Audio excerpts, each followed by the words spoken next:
복된 소식 아름다운 소리 AM 1590kHz 시카고 기독교 방송입니다.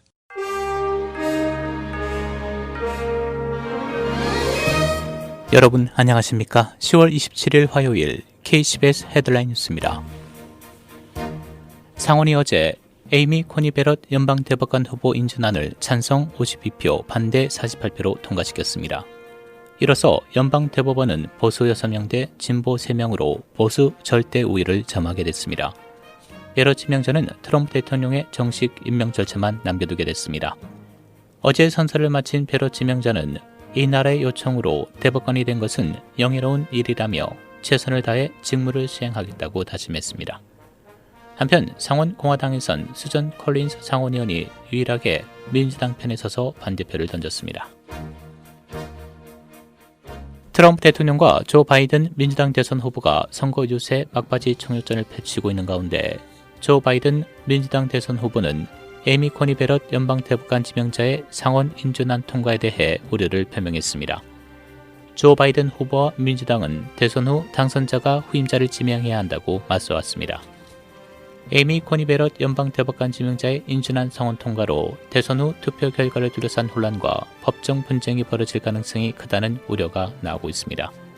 베럿은 오는 11월 10일로 예정된 오바마 케어에 대한 위헌 소송 심리에 참여합니다. 트럼프 대통령은 어제 펜실베니아로 출발해 앨런타운과 리티츠, 존스타운, 마틴스버그 등을 돌며 연이어 유세를 펼쳤습니다. 펜실베니아는 선거인단 20명을 보유한 주로 주요 격전지 중 한 곳으로 꼽힙니다. 트럼프 대통령은 이날 유세에서 이 지역 러스트벨트 노동자들을 겨냥해 바이든 후보를 비난하며 강한 공세를 이어갔습니다.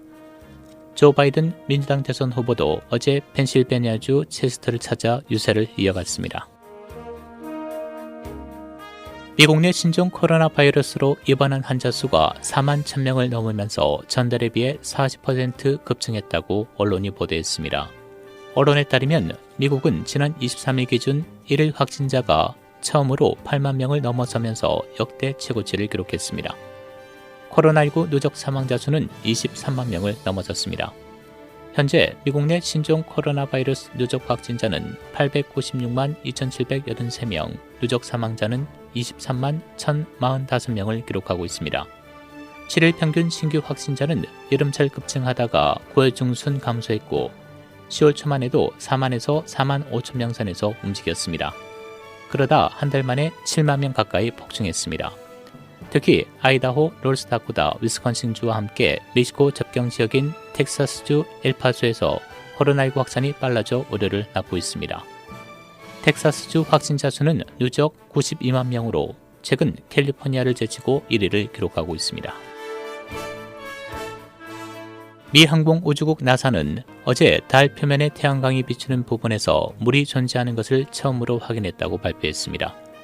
나사 본부의 천체물리학부 폴 해리츠 국장은 어제 기자회견을 열고 태양광이 닿는 달 표면에 물이 존재하고 있다는 것을 처음으로 확인했다고 밝혔습니다. 나사 발표에 따르면 지금까지 달에는 태양빛이 닿지 않는 남극 등의 물이 얼음 형태로 존재하는 것으로 알려졌습니다. 로리 라이프 시카고 시장은 공공의 안전을 위해 시카고 운전자에 대한 과속 카메라 티켓을 발행하는 계획을 옹호했습니다. 시카고의 시속 6마일 속도 초과 시 티켓을 부과하는 것인데 이는 저소득층을 해칠 수 있고 재정 확보라는 비판이 제기되고 있는 가운데 나온 것입니다. 라이프 시장은 시의 12억 달러 적자를 막기 위한 계획의 일환으로 과속 단속 카메라 티켓에 대한 기준을 낮추겠다고 밝힌 바 있습니다. 올해 속도 관련 사고와 사망은 작년 88,757건에서 69,480건으로 실제 감소한 것으로 나타났습니다. 쿡카운티는 내일부터 실내 식사와 바의 서비스를 금지하고 각종 모임은 25명 미만으로 하는 등 코로나 바이러스 확산 방지를 위한 더 엄격한 제한을 받습니다. 이번 조치로 일리노이 주민의 절반 이상이 코로나 바이러스 확산 방지를 위한 제한 조치를 받게 되는데 쿡카운티는 8일 연속 양성률이 증가하고 병원 입원 환자 수도 일주일 연속 증가해 두 수치가 동시에 증가하는 첫 번째 지역으로 다른 지역은 3일 연속 양성률이 임계 수치인 8%에 도달하면서 더 엄격한 규칙을 실행했습니다. 지난 금요일 기준 콕카우니 서버브 지역의 일주일 평균 양성률은 7.7%였습니다. 일리노이주 1일 신규 확진자 4,729명 추가돼 누적 확진자는 38만 3,698명, 신규 사망은 17명, 누적 사망자 수는 9,792명을 기록하고 있습니다. 1일 테스트 건수는 57,264건, 확진율은 6.3%로 나타났습니다.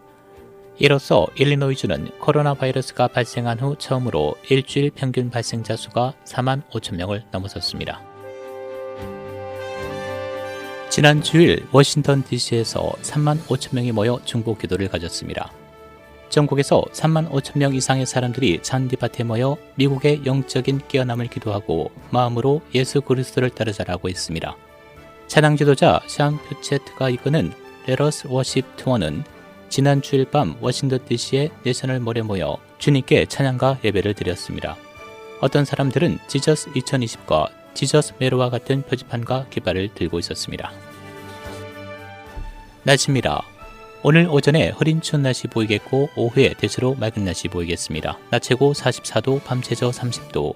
내일 대체로 맑은 날씨 보이겠고 기온은 소폭 오르겠습니다. 낮 최고 52도, 밤 최저 38도. 목요일 흐리고 낮 최고 49도, 밤 최저 36도. 금요일 대체로 맑겠고 일부 구름 많은 지역 있겠습니다. 낮 최고 47도, 밤 최저 35도입니다.